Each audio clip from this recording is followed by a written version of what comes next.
Hello. Thanks so Pleased to much meet for you. coming. Oh, happy to help. Oh, this is turned on.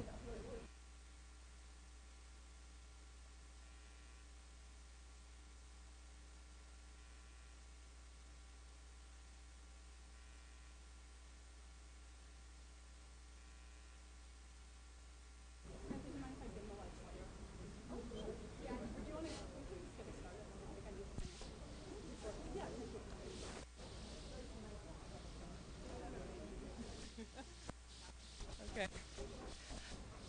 Yeah.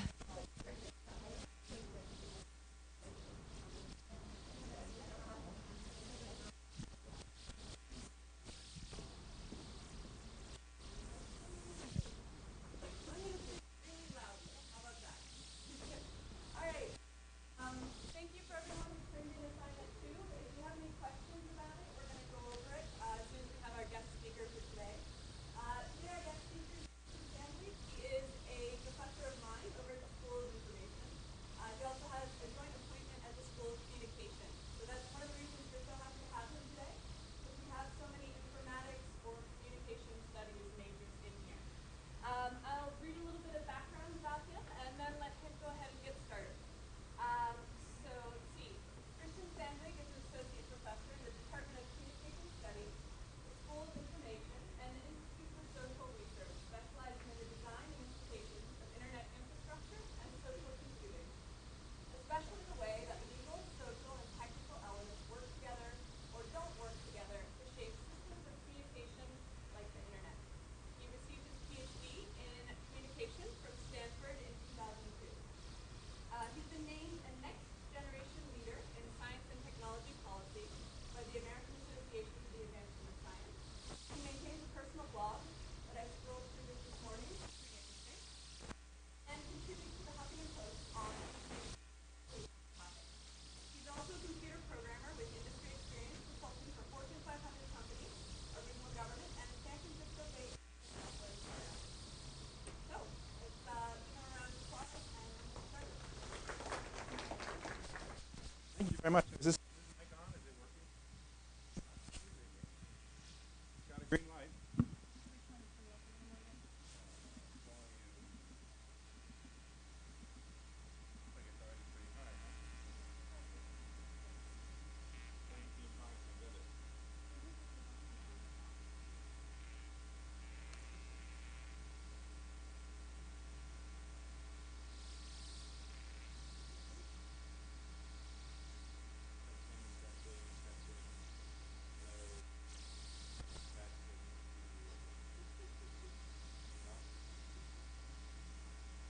I can be loud as well, but I'm worried about your video. Is anything happening?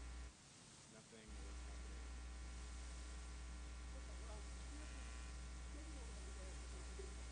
Okay. No, I can just be loud. Not working either. Oh, this one's working. Oh, wait. Yeah, is that worse? Yeah.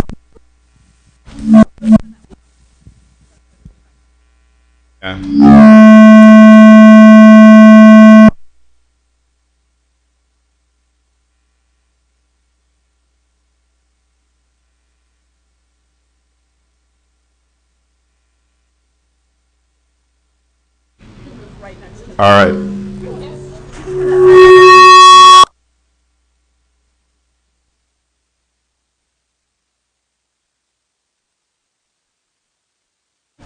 Does that seem a little better? All right. We've had presentations on accessibility. Well, that was exciting. Yeah. Wait, is it cut off again? No, I think you're good. It's good. You can hear something. Can someone in the back give me a thumbs up or a thumbs down? You're getting it. All right, so something's happening. So if I'm going to need to approach my slides to change the slide. So is it going to give me the feedback? No, it looks like I'm safe. So all right, just wanted to check. Okay. All right. Hello. Thank you for that very kind introduction. I'm Christian Sandvig. I'm happy to visit 22 Ways to Think About New Media. I have one word for my way to think about new media that I'm going to try and introduce to you today. So my word is algorithmically. That's the word for my way to think about new media. I was asked to give an overview to the way that I think about new media, specifically for people who don't have experience in my field. So this will be a sort of a basic introduction. And to begin, I'm going to need some very important assistance from you. I'm going to need a volunteer from the audience, and I need the volunteer to come up with a trashy pop band that they're embarrassed to like. So it has to be trashy, it has to be pop, so other people have to know what it is. And I don't know anything about popular music right now, so I will not judge you. The other people in the room might judge you, but hopefully you've built some sort of rapport over the semester. Could anyone admit to liking a trashy pop band that they're embarrassed to like? Please. Wow, is this like really embarrassing, or are you all like really high-end pop bands?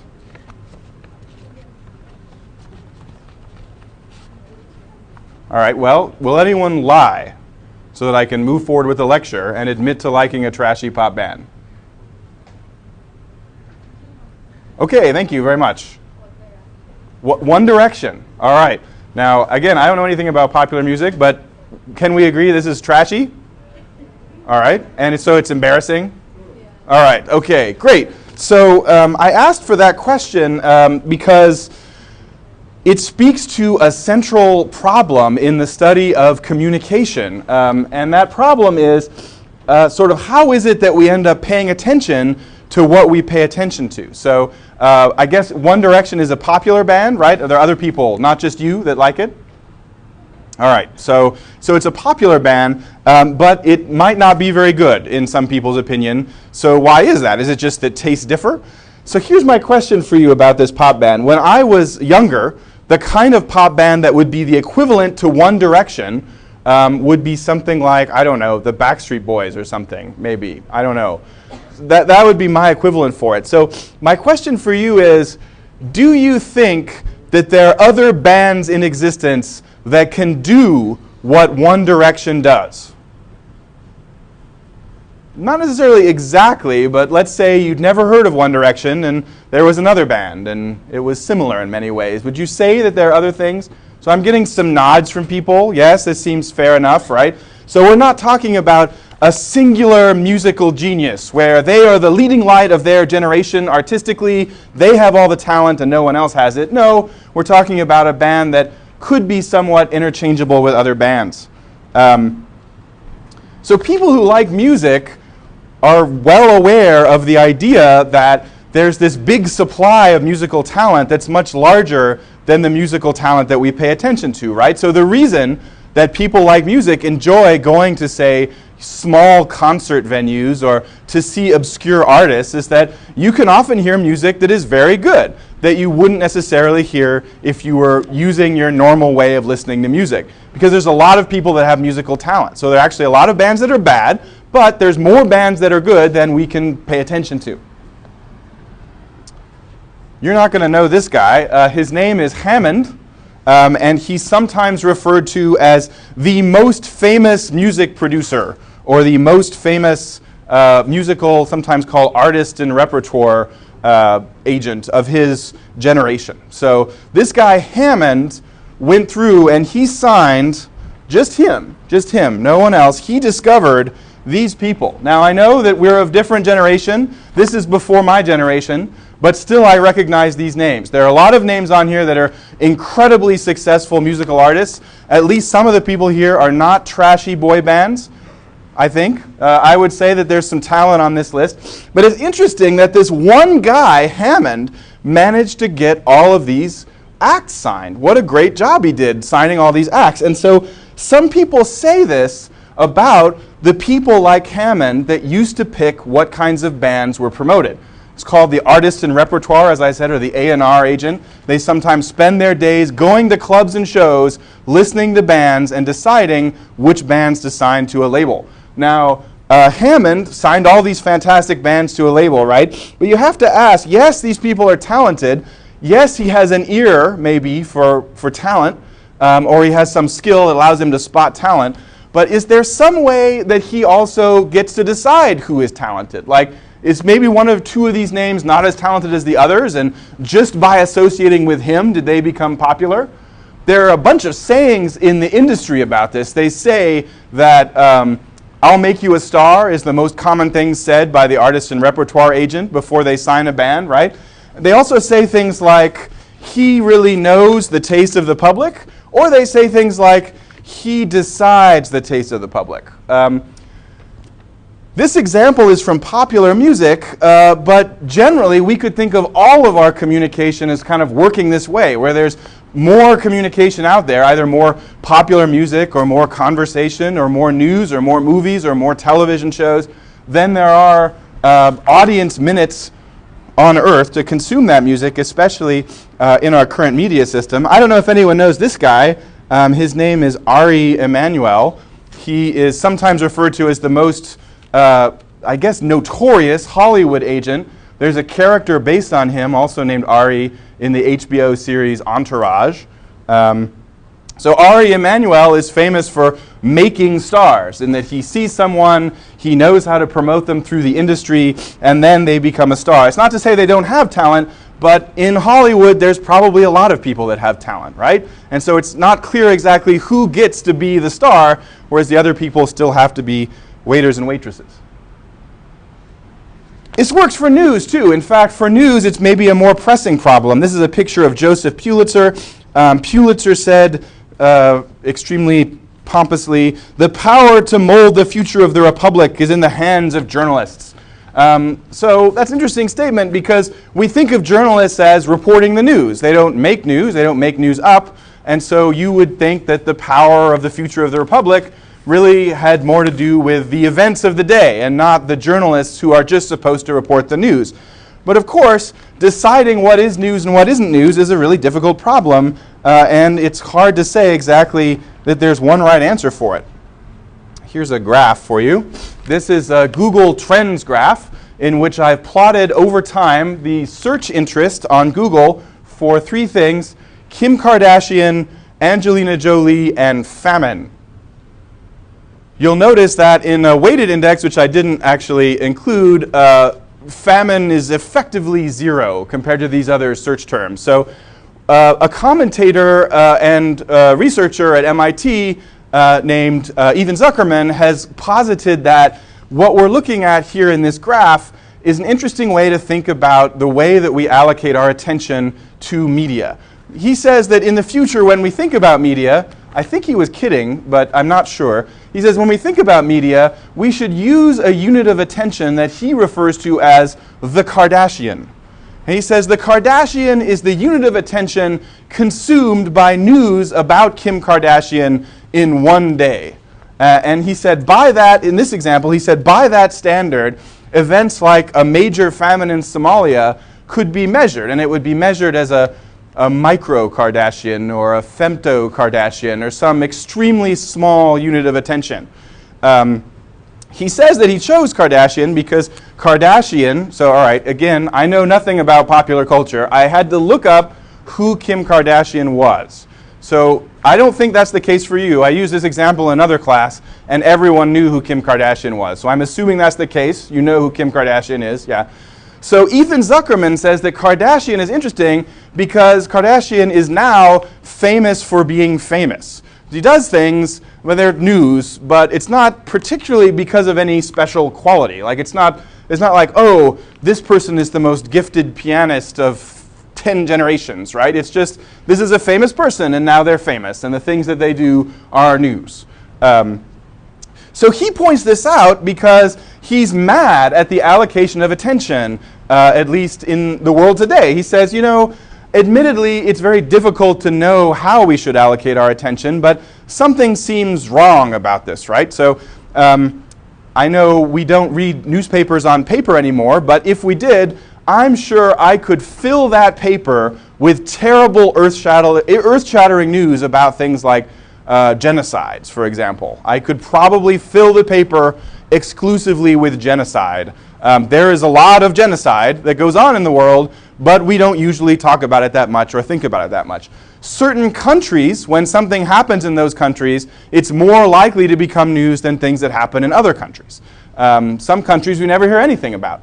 And it's hard to know exactly how to feel about that. I don't know about you. Personally, I do not want to fill my Facebook feed with genocide. That is not what I want to do. But at the same time, if you filled your Facebook feed with genocide and I filled mine with kittens, I have to say there's some way in which you seem like a better person than I am. I don't know. I mean, you seem like, I don't know, that there's a duty that you have to society that you're fulfilling by in consuming all this important news about genocide. And it doesn't have to be genocide, but how do we trade off the topics that we should be paying attention to? I mean, if it's not genocide, maybe it's environmental devastation, maybe it's government, maybe it's the next election cycle, maybe it's high taxes. I don't know, but they're important issues, and it seems very difficult to know how our attention should be allocated. Zuckerman says famine zero is not the best allocation, and in fact, certain topics deserve more attention than they receive.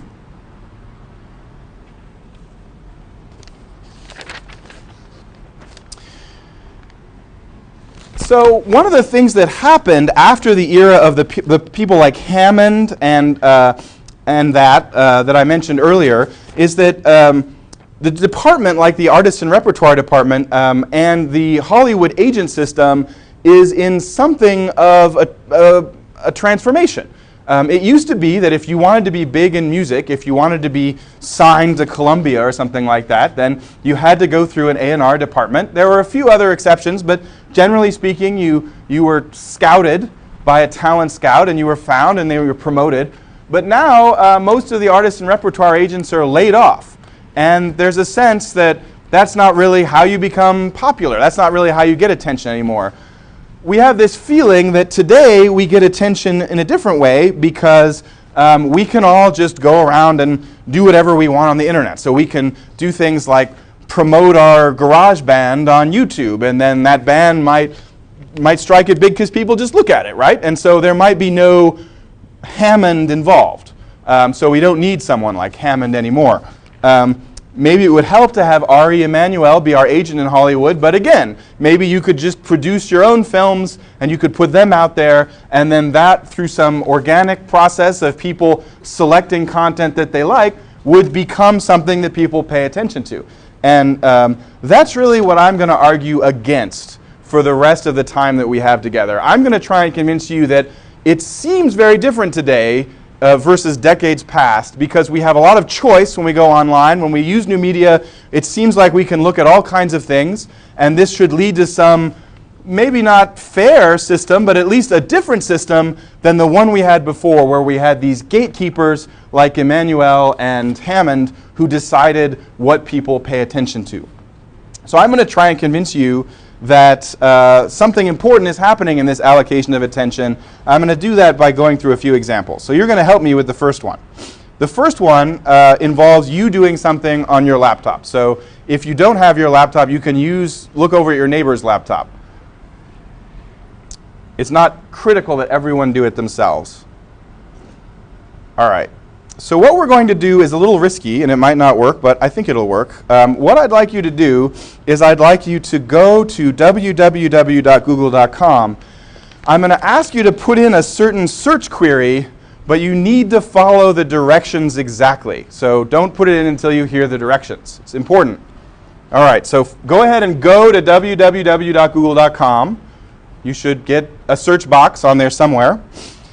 Now, don't follow the directions until you read them all. So, all right, what I'd like you to do is in the search box, type puppy space dog space, but don't hit enter. Does that make sense? Did anyone get anything happen? Any results show up? Someone? What you got?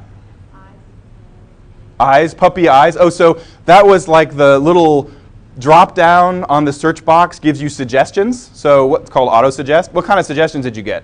Puppy eyes, puppy tails, puppy names. All right. Did anything happen below that? What's that? Someone speak up. Oh, did anything appear below that though? Yeah, so you got some pictures of puppies, some websites. What's the top website that's not a picture? I'm asking you in part because it differs for the different people in the room. actually. So what's the top website? Someone. That's not a picture. Urban Dictionary. Urban Dictionary? Urban Dictionary is the top website for a search on puppy dog. Okay. All right. Okay. All right. Now let's try this again. So I'm gonna ask you to do this again, but a little differently. Go back to www.google.com and hit enter to reload the page so there's no search terms in it and you're back to the beginning.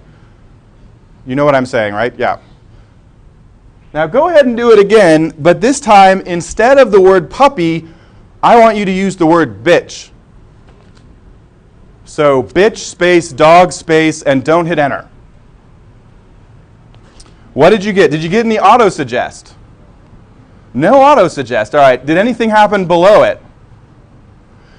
In fact, you can keep typing words, and as long as the word bitch is in the search string that you're using, something called Google Instant is never going to load any search results. So you can keep typing words, and as long as the word bitch is in there somewhere, it's not going to load any search results. So in fact, Google has made a decision that certain words should not produce instant search results. And if they appear on your query string, nothing will happen. You can still search for them. You can hit enter, and then you'll search for them, right? And in fact, if you do search for bitch dog, it's pretty boring. I don't know what you were expecting. Pretty boring. It could have appeared on Google Instant. I'm not sure it's that dangerous, but they don't want it to appear on Google Instant. So the reason I use this example, and this is where it gets incredibly obscene, is that there are a list of words that are censored by Google Instant, and some of the rationales behind the decision seem quite odd. So if you want to experiment, I guess words depicting the female anatomy are particularly interesting because some of the ones that you might think would be censored are not censored, and some of the ones that you might think there would be no reason to censor are censored. So I'm not sure exactly who at Google has decided on this list, but there's this list, and that's what they've decided. This is a good example for our topic today because it's an example of a very different kind of media system than the one in the eras of the past. It's not that you can't find a particular kind of information on the internet by searching for it. Instead, it's that there's something that makes one kind of information maybe a little bit harder. So there's a tiny little obstacle. It's not much. In this case, it's just hitting enter. You can still search for whatever words you want, although actually some words won't produce results either. But just for this example, you can still search if you hit enter. However, certain words are a little bit slower. They don't produce instant results. Probably the rationale behind that is that Google was afraid, particularly with its image search results, that some kinds of misspellings or something might cause an image to appear suddenly and you hadn't hit enter yet. So maybe if you'd made a typo, I guess, I don't know. And I'm not sure. It doesn't make a lot of sense, actually, because they do have this thing called safe search that is supposed to prevent, graphic pornography from showing up randomly. So they should have protected you from that anyway. But anyway, they have this list. This is an example of the way that media systems work now. It's not that you can't do anything that you want. You can search for anything you want, yes. But that there are constraints in the system that change the results, and often they're quite difficult to detect. Did anyone know about Google Instant censoring particular words? No. No. And maybe it's not that significant, because you can still search for whatever you want on Google, right?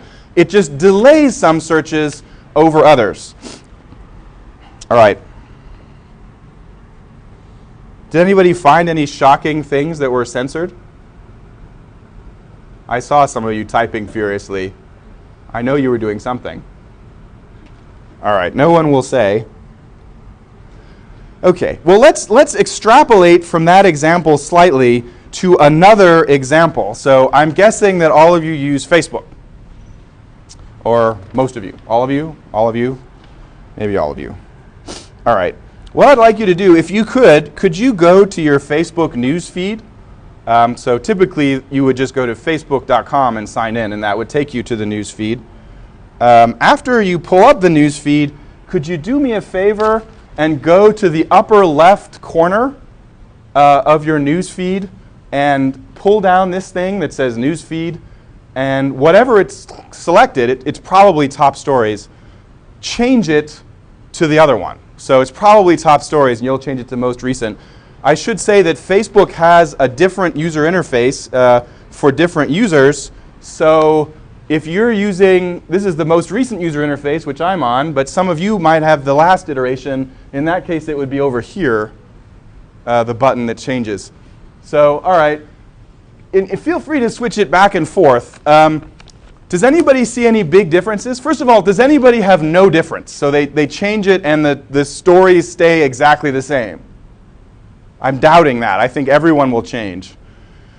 Does anybody, so let me guess here, based on my knowledge of Facebook and how it works. I would guess that switching that switch to most recent is likely, for some of you in the room, to produce a status update from someone that you don't often interact with on Facebook. Or maybe you didn't even know they were posting on Facebook.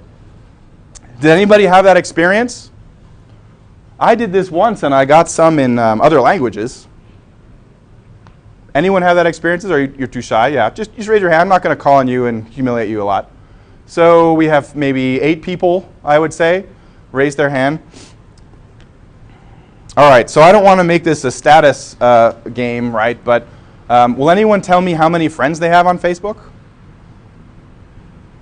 Or is that too embarrassing? Is that worse than the boy band question? Yes. I can't hear you, I'm sorry. 1,600?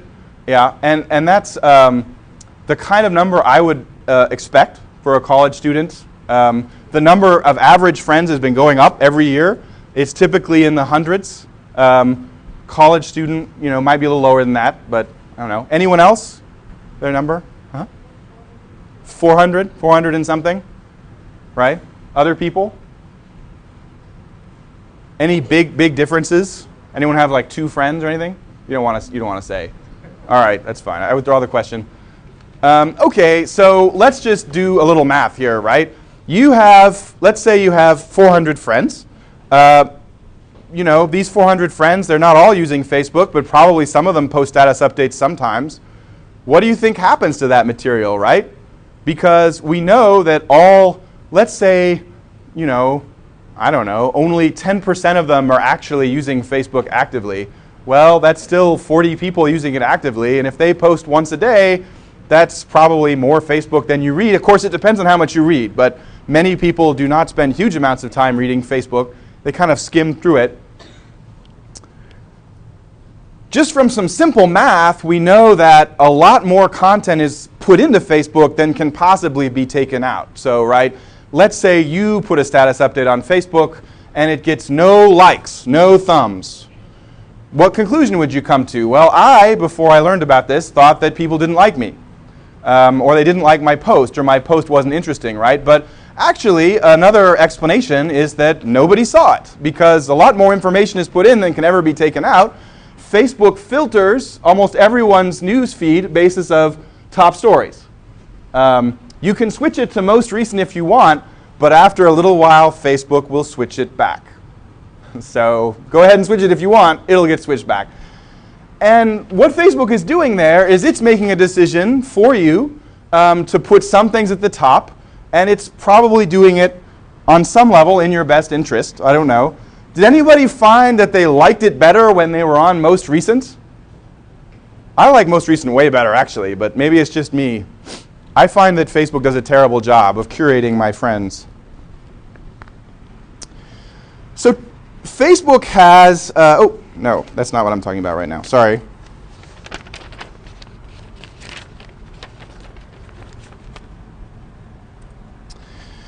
So back in the old days of media systems, you might have some interface for the media, like this television. I think this is a Philco with a lovely, I don't know, looks like a 7-inch screen. And if you wanted to interact with the news of the day, or learn about some new music, or find out what was going on, you had your choice of, I don't know, in the 50s, 60s, you might have 3 channels, and those channels might not transmit all the time, so you'd have a certain amount of time in which they were on the air, and then you could watch them.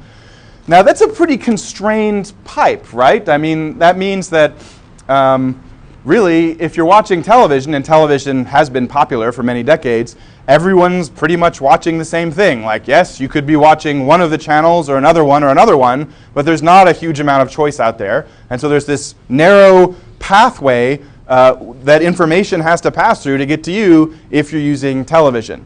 And Facebook seems so much better because in some ways it seems like it's entirely constructed by us. It seems like something that we build just by making selections like putting things on the news feed by adding friends, for example. You can also manipulate what you see on the news feed by what's the word that they use on the Facebook interface? It's not mute, is it? What is it? It's like unsubscribe? Well, that's if you don't want emails from the comments. But if you go to each particular post, there's a way that you can, I think it's hide, but you can hide all posts from a particular person. You can hide follow-ups from a particular post. So it seems really like you're in control. And so instead of having an artist and repertoire department or a media executive decide what you're going to see, it feels like you decide what you're going to see. So my goal is to demonstrate with the last part of the time that we have together that in fact what's happening is this thing called an algorithm, which I will define.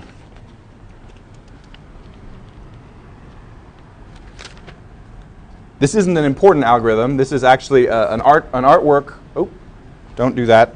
This is an artwork by an artist named Kevin Hamilton, who is making a kind of sketch to show you how he thinks Facebook works. And the hand is revealing the algorithm, though of course we will never know it. An algorithm is a word that simply means a step-by-step procedure for accomplishing something. It has a more specific definition in computer science. In computer science, you could think of it as a function or a procedure that will always produce the same outputs given the same inputs. But for our purposes, the dictionary definition is fine, a step-by-step procedure for accomplishing something. If you look at computer science textbooks, the definition of algorithm is often accompanied by this example of an algorithm, and that is the instructions on a bottle of shampoo. So it's not necessarily a technical term. This is a step-by-step procedure for accomplishing something. A computer programmer might say that it's somewhat badly written because it might loop at the end there and you might wash your hair forever. But generally speaking, all right, it's a set of instructions. Now, these instructions for accomplishing something obviously are optimized for some reason, right? So in this case, some people have pointed out that these instructions might be optimized to sell shampoo. Most people do not need to lather their hair more than once. Again, I'm not going to pry into your personal hygiene situation, but perhaps these instructions are designed to sell more shampoo. In college, I lived with a vegan environmental activist, and I am confident that this was not his algorithm. He had a different algorithm, and I'm not sure what it was, but it involved a lot less use of shampoo. So you might have an algorithm that optimizes for this or that. His algorithm optimized for water conservation, for example. I always had to shower with all those buckets in the bathtub with me so that all the runoff, the gray water, could be collected for our plant watering and stuff. So our algorithm optimized for water conservation, but you could optimize for other things, right? You could optimize this algorithm for speed. You're in a hurry in the morning. Maybe some people might omit a step if they're really in a hurry, right? You could optimize for cleanliness. Maybe your hair is really dirty. You might have a different thing in it. But anyway, the point is that the algorithm is a series of steps for accomplishing something, but it has some end, usually, to which it's optimized for. Some people in computer science, just to prove how non-technical this idea is, some people in computer science have objected to the word algorithm, and they've said, really, it's no different from a procedure or a recipe or a series of steps. And it's not even clear we need this special word, but typically when we implement this series of steps in a computer, we do call it an algorithm. So in those earlier examples, I gave you, like your Facebook news feed, there's an algorithm at Facebook called EdgeRank, and EdgeRank decides what gets put at the top of your news feed if you're using top stories. Top stories is a synonym for EdgeRank. If you switch to, what's the other one? Most recent? Is that right? If you switch to most recent, that's an algorithm too, right? It's just most recent.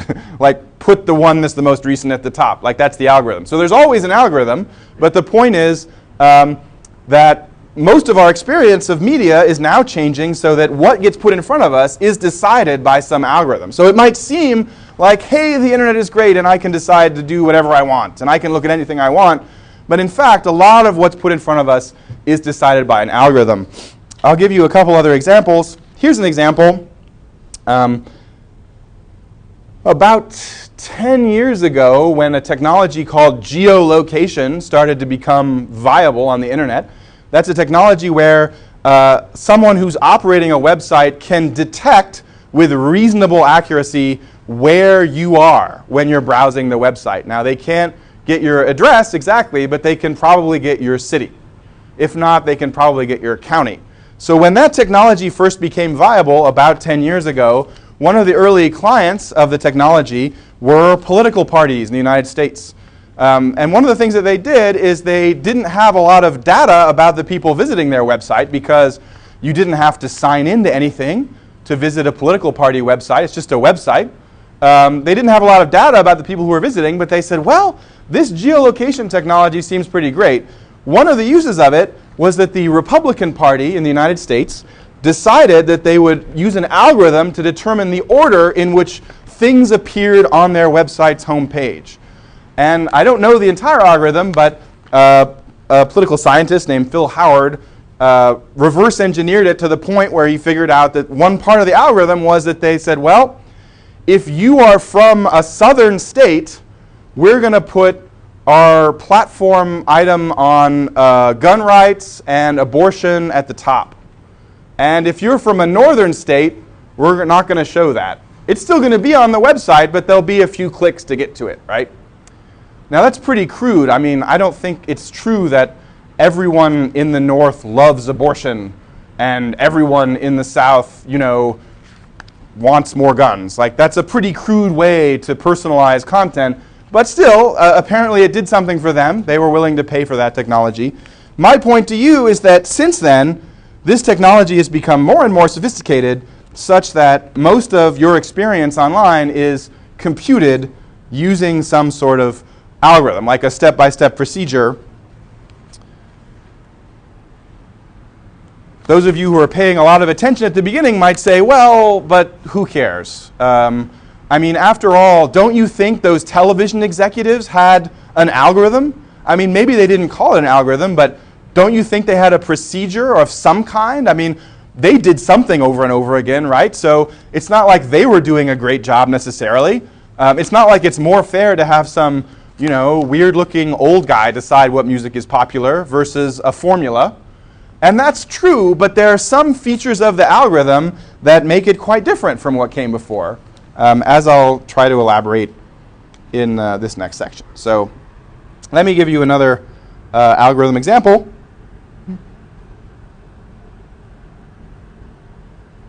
Should we do that? Yes. All right. Let's do another Google one and then a Twitter one. I need your help for this one as well. Can you do me a favor and go to google.com again, and can you search for Victors, V-I-C-T-O-R-S, and then see what you've got. I did this search just before coming to class. So I did this just before coming to class. Does this look like yours? I'm thinking it doesn't. No. See, I've got, what do you have? I have an ad in German. Anyone else have an ad in German? You got an ad? Any ads? You see, the ad is supposed to have a differently colored background, but they're very clever about the color choice so that it washes out on most monitors. So actually, this top one is an ad. You can tell because it has a line and it has a different colored background. It says ad. Anyone have an ad? No ads. All right. Well, my first result is a cafe in Minneapolis. What's your first result? Which one? Restaurant? Victor's Restaurant in In Ann Arbor. All right. And does everybody have that, or does anyone have something else? Everyone has. Okay. So what happened is that I ran my search through a system that anonymizes me and strips out as much information as possible about me. And so I'm not exactly sure why this led Google to conclude that I am German. But anyway, it concluded that I was in German, and we have Minneapolis, Provincetown. I don't know where this one is. But it doesn't know where I am. This has sometimes been called the filter bubble, or the search bubble, or the personalization bubble. The idea that a room full of people, although it doesn't actually happen in university classrooms. I'd love to do a demo where it happened here, but a room full of people can all get different search results. The reason it doesn't happen here is that geolocation is actually a really important way that they determine what results to give you. And for reasons that are, I don't know, not that interesting, geolocating as coming from a university network is a really good signal about what they think you want. And so everyone tends to get the same thing. But you could probably get something different if you did the search on your phone, because then you wouldn't read as coming from the university network. So if you use the web browser on your phone, you'd probably get a different one. All right. Okay, let's bring this back to some notion of our duty and of justice and important topics, and not just restaurants. Let's look up Twitter. How many people in class use Twitter? Twitter? All right, so maybe 40%? I don't know. Okay, in case you're not familiar with it, I know most of you are, but in fact, usually some people aren't. So in case you're not familiar with it, Twitter is a service that allows people to share status updates mostly publicly. That's usually what it's for, is to share them publicly. There are ways you can not share them publicly, but most people share them publicly. Usually they use an account that is a pseudonym, although not everyone does. Some people can be found with their real name, but there are a lot of pseudonyms. Very different from Facebook, right? Facebook gets mad if you don't use a real name. If you use a silly name, they'll delete your account after a while if they find it. So Twitter restricts the number of characters that you can type in a status update to 144, I want to say. Is that right? 140, all right, sorry. One interesting thing about Twitter is that one of its early selling points was that it didn't use an algorithm. So in fact, of course, it did use an algorithm, but the algorithm was chronological. So the thing about Twitter is that when you look at the Twitter homepage, you see everything, and it just sort of scrolls by. It's not selected for you. They've decided not to do that as much anymore, but anyway. So one of the conventions on Twitter that you may not be familiar with is that some people, since they have such a short amount of space, will indicate when they're typing a status update on Twitter that it's about a particular thing by putting the pound sign or the hash sign in front of some sort of a tag that refers to the thing that they're talking about. And that's called a hashtag. So this is a blow-up of a little box that appears on the lower left of the twitter.com page if you want to see it. And what this is it's the same kind of thing as Facebook's top stories. It's Twitter deciding what you think should be important that's going on right now.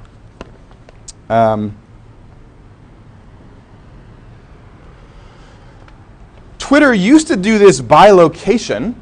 So the algorithm used to be, this says United States trends. What it used to be is it would look at all the tweets that had location data associated with them and then calculate the words that appeared the most frequently for different geographical areas. Our most recent, nearest area was Detroit. So there's a way you can get this where it says Detroit trends, and then you have a list of the things that people are tweeting about in Detroit or in the Detroit area. But they changed it just not too long ago. They introduced this new thing, trends tailored just for you, a unique way to get closer to what you care about, blah, blah, blah. So these are the trends tailored just for me. They're very similar to the United States trends. So I'm not sure if Twitter is doing such a great job right now at the tailoring. There are a couple differences, but they're really minor. Well, there's some interesting stuff here. There's an algorithm that decides whether something should go on here. And you can imagine, without any background in math or computing, how you might write such an algorithm. Like a very simple one would be, what's the one word that appears most often on all of Twitter? That should be item number 1. What word appears the second most often? That should be item number 2. I mean, that might not be the best algorithm because it might produce I don't know, but still it's not far afield from what you might do if you were writing an algorithm to do this.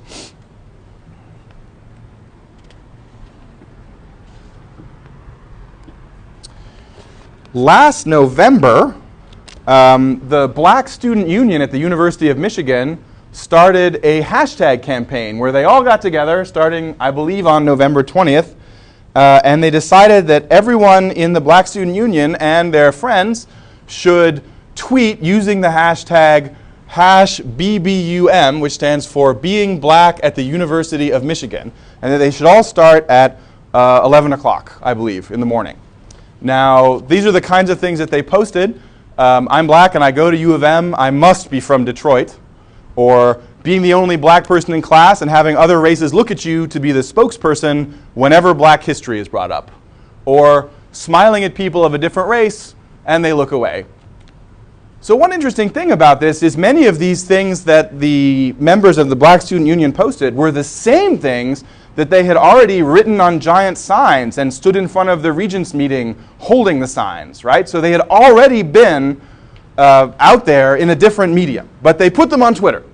They put them on Twitter, and one of the things that happened, which is somewhat puzzling to me, but miraculous, is that the hashtag BBUM trended in Detroit, so it made that list of Detroit trends that I talked about just earlier, but it also trended nationally. So people all over the country received this hashtag in the lower left of their screen, even though they didn't live in Michigan, they didn't have anything to do with Michigan, and when they clicked on it, they would get a list of tweets like this.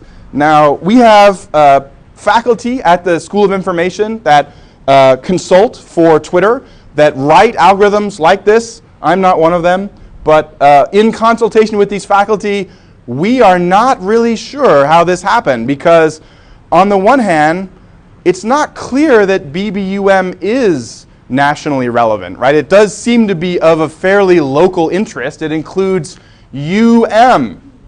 And there are other campaigns that are on Twitter that have a similar structure, and they're local, and those didn't trend nationally. But some interesting things happened. Because this trended nationally, it got news coverage, first on the Huffington Post and then elsewhere.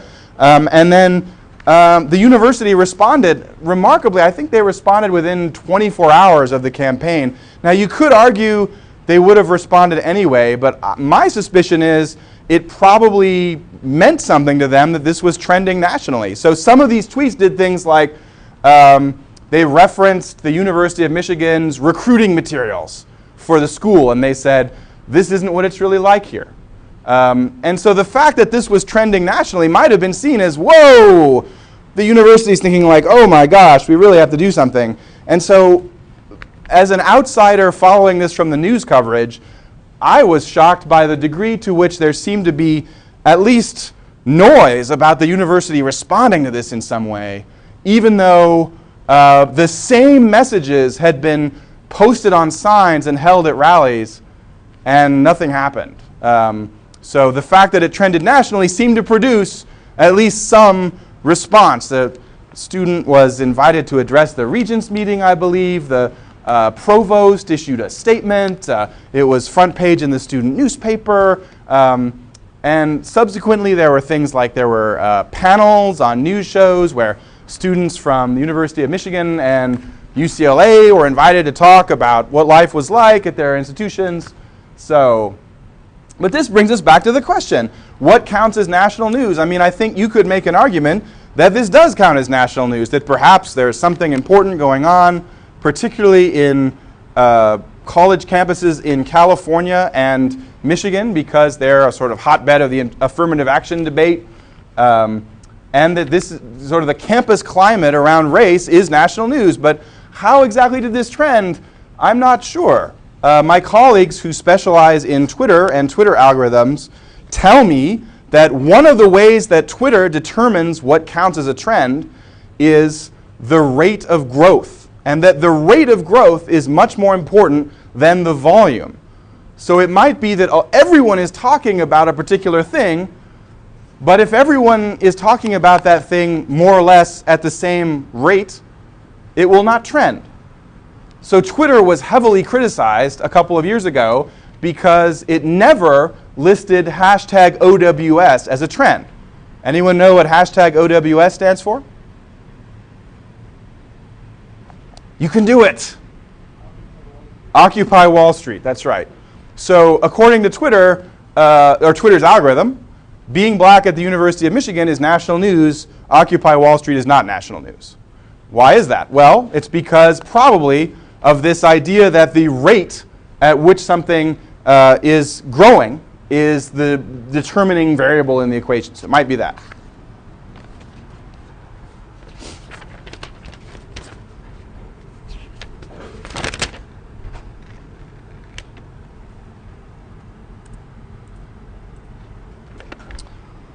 This is a saying that is kind of hangs around the web industries a lot. Maybe you've heard it before, I don't know.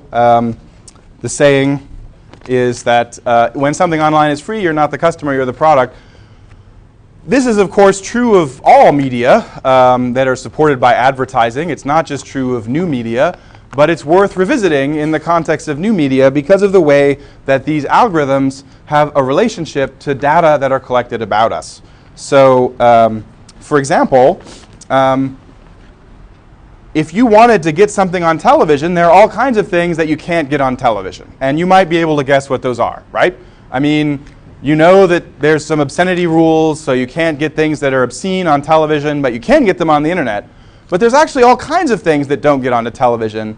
If you're interested, you can look up things like censored commercials. So commercials that advertisers are willing to pay television networks to air, but the television networks refuse them. So an example of censored commercials is there's a series of commercials by an advocacy organization that's a series of environmental commercials that are relatively tame, I think. But they advocate that everyone should take one day a year and not buy anything on that day. It's called Buy Nothing Day. So that's the ad. And this ad has been refused by a number of television networks. You can imagine why. I mean, basically, they're dedicated to buying things. So here you have an ad that says, you know, we buy too many things. Maybe you should not buy so many things. And they might think, gosh, you know, what's Dove soap and Cheerios going to think about this if this ad runs in between their ads? You know, it seems sort of like we're saying, don't buy Dove soap and Cheerios. So there's all kinds of things that you can't get on television. One reason for that is that television as an advertising-supported medium is designed around markets. So it wants to produce content that people that are valuable to advertisers like. And so that creates a big problem for people with minority views. Because typically, if you have an unusual way of thinking about things, you find your views won't be represented on television. And one reason that they might not be is that advertisers might not be interested in you as a market, and television companies might say, well, we really want to maximize the number of the size of our audience, and so it's never going to be in our interest to do that much niche content development or niche broadcasting. So another example of something you can't see on television, men kissing. There's many instances of men kissing that have been censored. They can do it if it's kind of joking. Or if it's like accidental, they can sometimes do it. But generally speaking, men kissing, can't see it. So okay, now let's move it over to the internet. The thing that's different about the internet is we have an advertising-supported medium, but it used to be that the content of the medium was linked to the ads. And that's no longer the case. And that's a big difference. So it used to be that you ran ads against something, like a newspaper page or a television show. So if you had a television show, like earlier I mentioned Entourage, but there's no ads on HBO. What's a popular television show? I'm totally out of touch with popular culture, as I keep emphasizing. Popular television show right now. I can't hear anything. House of Cards. All right, well, Netflix doesn't run ads either, so you're undermining my example. So, popular television show on something that runs ads. Scandal, right. Okay, so Scandal, you advertise against Scandal. Typically, you have a media buyer that places ads against a particular show because that show is got a market, an audience that they think is interesting. But on the internet, you don't have anything like that. On the internet, actually, because the internet doesn't have shows exactly, I mean, yes, you have Hulu and things like that, you have a decoupling of demographics from advertising. But that doesn't mean that identity categories, like the things that go into demographics, aren't important. It just means that they take a different shape. Sometimes people have called this the death of demographics. So, for example, let's say that I am interested in selling you a wonderful new Subaru. One thing that I could do is I could say, well, people with more money are more likely to buy Subarus. Maybe there's a target market for Subarus. I don't know what it is. Maybe the target market is more female than male. So I might make these approximations and then find an audience that matches and run ads to that audience. However, it's pretty imprecise, right? I mean, men probably buy Subarus too. People with less money probably buy Subarus as well. Maybe they just have more financing. It's pretty imprecise. So rather than use these demographics, what people really want is they want, why bother with these approximations? What I want is, are you interested in buying a Subaru right now? That's what I want. I don't want like sometimes, oh, well, you're a man and you're white and that's okay for buying a Subaru, so I'll run you the ad. What I want is to see your purchase intent and not to approximate it. So let me give you one other interactive example here. Some of you did in advance.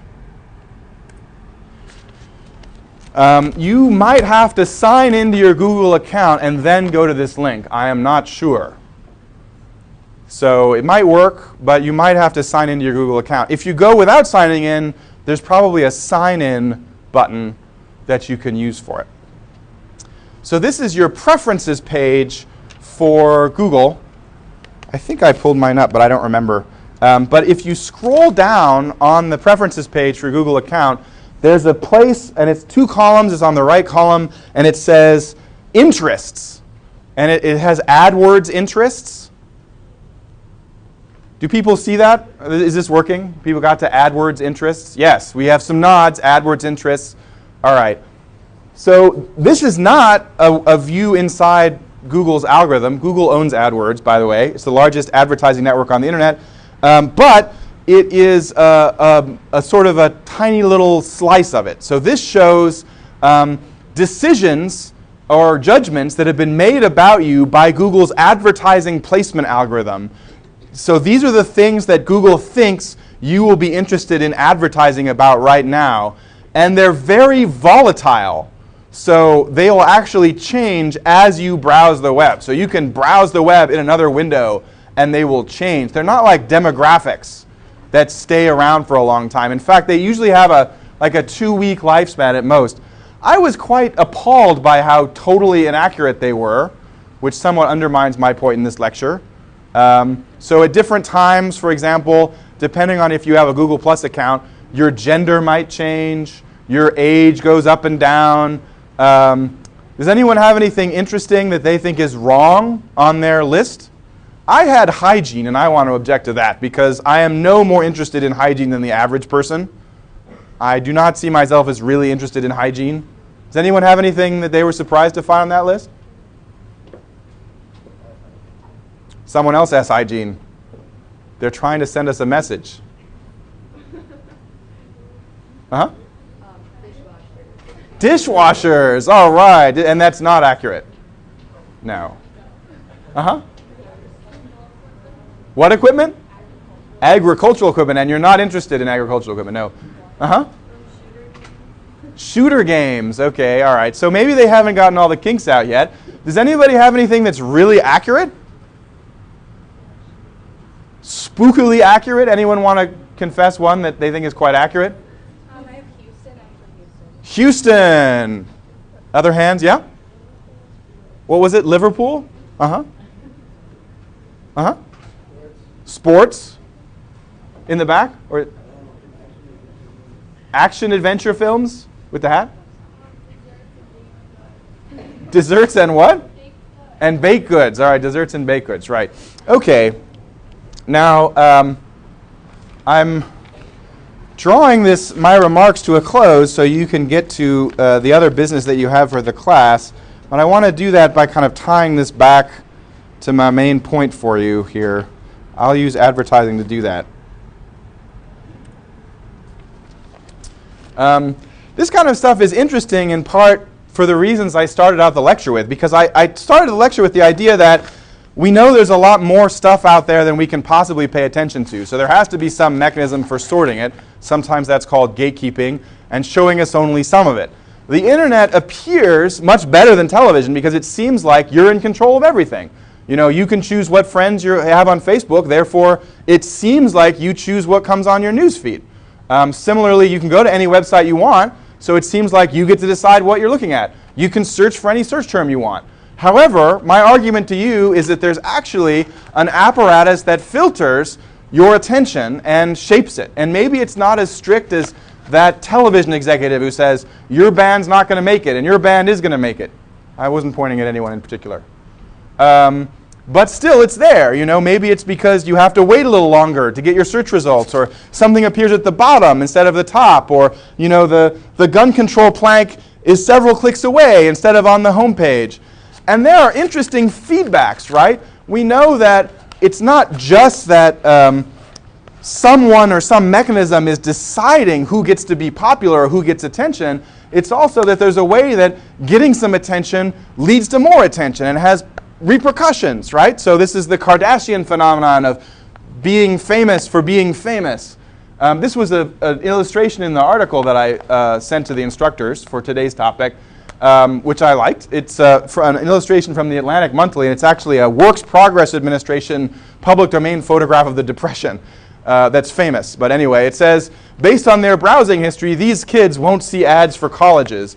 And that's a very realistic scenario because, in fact, college promoters, college admissions officers, like everyone else these days, uses some algorithmic matching system to decide where to spend their money.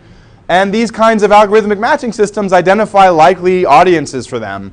However, you can see in this case that there's a big normative feedback problem where if you have advertising about going to college, and it only goes to people who are likely to go to college, you're making it more likely that those people are going to go to college and less likely that other people are going to go to college. So the end result of the transition from people making flawed decisions to algorithms making secret decisions is a profound one. And one reason is that instead of being angry at the television executives, we usually aren't aware of the algorithmic process at all. And it's also something that's very difficult to determine how it works. Even the people at Google cannot really explain to you how the Google search algorithm works. It's an equation that's worked on jointly by 30 people at the same time. It's very complicated. And so we're in this new algorithmic era, and that is one of the most exciting things about new media, in part because it's exciting, because it means we can get content that's personalized to our interest, but in part, it's dangerous. And so this is the kind of thing that I am interested in studying when I think about the future implications of the internet and new media. So I'll leave you with this Kevin Hamilton's picture revealing the algorithm. Thank you very much for your attention.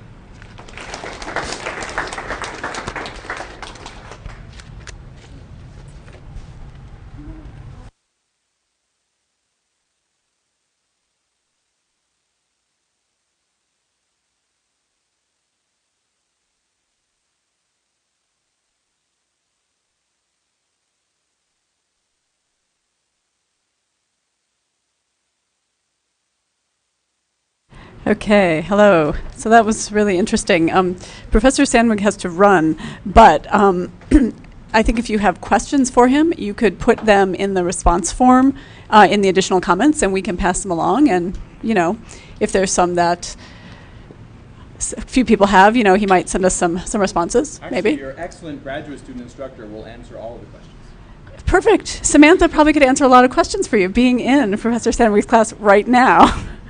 And in fact, Samantha told me about the last thing that Professor Sandvig talked about the Google ad thing, and I opted out of it a few weeks ago based on her telling me that it existed. So you guys can opt out too if you don't want, weird things showing you ads. And some of you wrote about this in your paper. Someone mentioned seeing ads for the thing you just bought showing up on your Google screen and being really annoyed by that. So now you know why that happens, and you can opt out. Is Samantha here? Oh, she just went out. All right, Samantha just went out.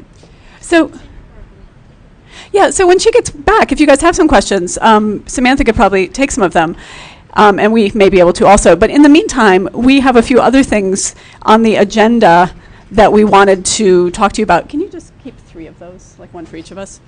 We, first of all, thank you for turning in your papers. We asked that you guys transfer ownership of the Google Doc file to us, just because that way when we're commenting on it, we can leave our comments before you can actually go in and see them, which just makes it an easier process. And then we'll give ownership back to you, or we'll share it back to you. So if you haven't transferred ownership, Samantha has a handy screencast that shows how to do that, and that's linked in today's agenda, which is also the thing that has the link for today's response form. So if you're not quite sure how to do that, and you haven't, if you would please, that would be really helpful. The other thing about the assignment is, if you haven't shared your paper in the class folder, if you would put it in the class folder, because I know I personally received emails saying that papers were shared with me from Google, but they weren't in the folder, they were somewhere else. And so I can find them, but it would be nice to have them all in one place just to make sure that we don't miss any. So any questions about that process? Assignment 2, remaining questions? Okay. If you want to take a minute to fill out the participation survey, go ahead. And then what's going around is assignment 3. We're not wasting any time here. And so we will go over that with you and give you your marching orders for that in a few moments. And in the meantime, maybe while you're filling out the participation survey, we'll pull up do we want to pull up the screen here? Do we need to? Maybe we don't need to. Okay. So take a moment. Participation survey. And then if you have questions, here's Samantha. Are there more? There should be. I made 65 of them. Are there any extra paper assignments back there somewhere? Anyone? Thank you. Do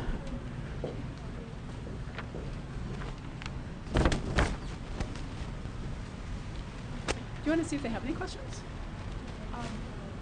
Do you want to? Well, it might be interesting if there's any discussion, but. Well, I guess we just have 10 minutes, but. Thank you. Were there any questions about Professor Sandvig's presentation that you would have asked him?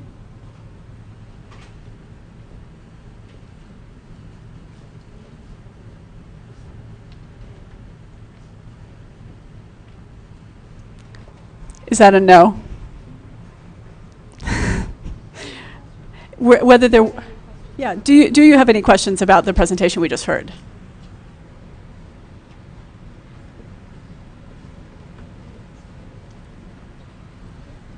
Maybe not. So how do we want to do this with the assignment? Okay. Okay. Carol and I will probably switch off going through the assignment here. The one other thing on the agenda just to bring to your attention, actually 2 more things maybe before we talk about the paper. Next class, we have continuing our arts theme. From last class, we have Jessica Fogel and Max Passion from the School of Dance.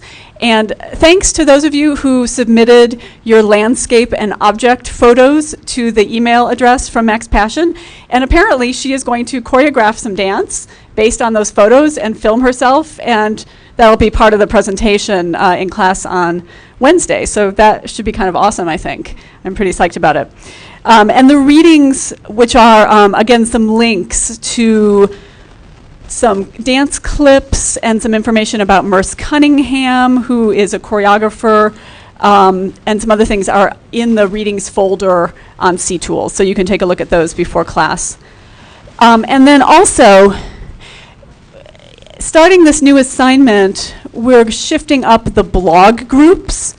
And so we'll remind you of this when we post the blog prompt tonight. But if you go to the blog groups tab on the blog, you'll see that you're in a new group now. And so you need to figure out what group you're in. We've used letters this time instead of numbers so that we can maintain the categories and the tags as distinct. But when you're, from here on out for the rest of the semester, when you're responding to other people's blog posts, you're going to look at the ones from your new group. So it's just nice to kind of, get to know some other people in the class virtually, and this seemed like a good opportunity as we kind of shift to the end of the semester. Okay, so paper number 3, or really project number 3.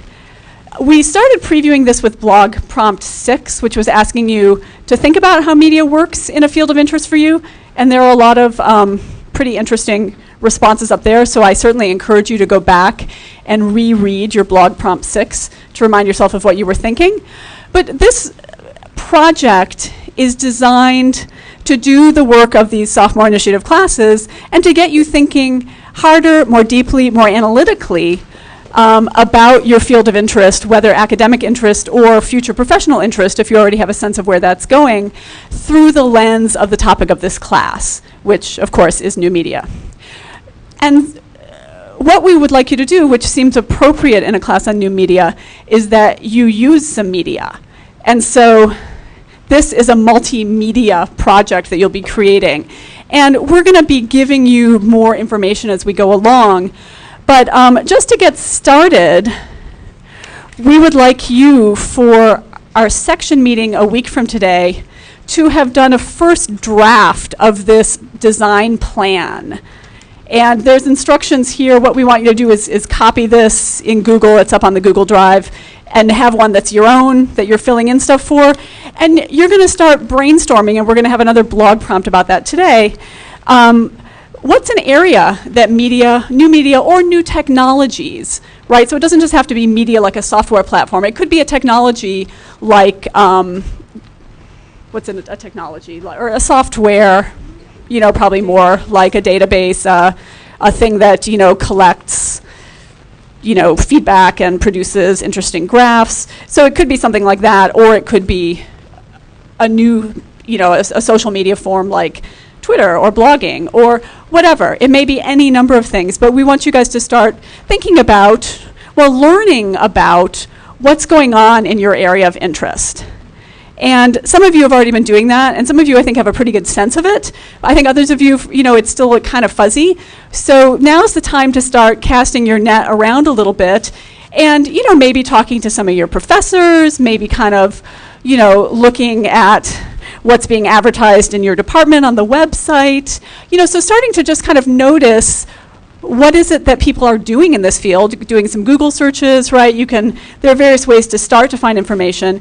And then once you feel you have kind of a sense of a range of activity around new media, new technology in your area of interest, to start to choose something that you think you might want to focus on, and then maybe actually to do. Because ideally, this would be a technology that you could try. That might not always be the case. You may not be able to get your hands on it.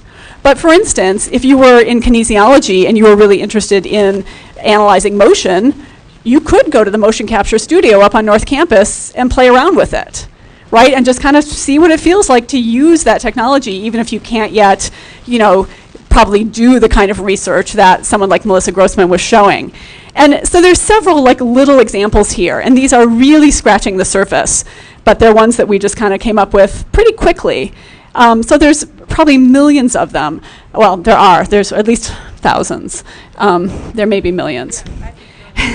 And so we want you guys to just be creative and to start thinking about what is it that I'm really interested in? What floats my boat in this area? Why do I want to be in this area? What's something I want to try out, or at least spend some time thinking about? We're going to be working on this project for the rest of the semester, which granted is only about 5 weeks, but that's still a while. So it really needs to be something you're interested in, or it's going to get old pretty quickly, and you're not going to be able to kind of do the work that we'd like you to be able to do. So start thinking about something you're interested in. Well, first of all, are there any sort of initial questions? Is anyone like, oh my God, what am I going to do? What is this? I think it's actually going to be really fun for you to explore and think about how you can actually do something and then reflect on it and present it, right, in different ways. So, for example, as we were thinking about this assignment, I was asking my husband, who writes fiction. I said, so if you were in this class and you were interested in creative writing, what would you do? And he said he would probably do some research and realize that creative writers these days don't get the same promotion from their publishers that they used to, and now they're often sort of required in some ways to make websites and blogs and maintain some kind of contact with their audience, which never happened before. And so he would try out creating a blog and thinking about what kind of blog to do and maybe do it for a week and see what kind of response he got, and then reflect on that process and be able to talk about sort of how that changed not just his relationship with his audience, but also how he thought about his fiction writing, right? Does that make sense? So think about the ways in which your discipline or field work, and then think about what you can do to sort of dig into that and discover how it's different with a particular new media process, if that makes sense. Does that sound good? Are you excited? Super excited, right? Right? All right. What else?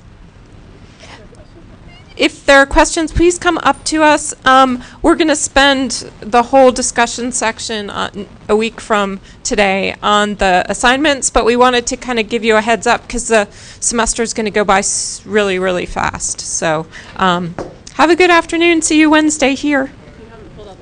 Yeah, please fill out the participation form, and if you don't have access, tell us so we can give you credit, please.